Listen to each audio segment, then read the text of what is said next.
And he just caught this really small trout. Really small rainbow. It's gonna die, you guys, because of Andy tossing on the floor. Because Kyle won't film me, whatever. It's really small rainbow, like 5-6 inches. Caught it with Jake.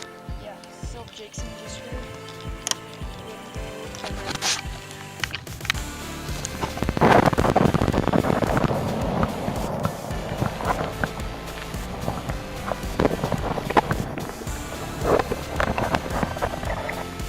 Alright guys, Kyle just caught this really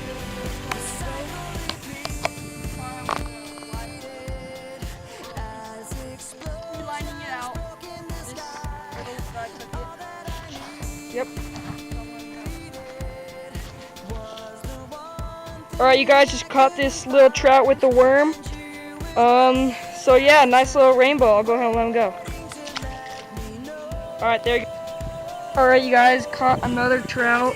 I had to walk all the way back from way down there on that big boulder because Andy didn't want to film the camera.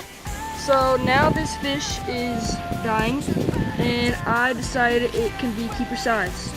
So we're gonna take this guy home and eat it. This is my third trout today. My biggest trout so far today. So yeah, I caught him with a worm, a little piece of a worm. Came up the top and nailed it. Put up a pretty good fight. So we'll hopefully catch another fish. See you.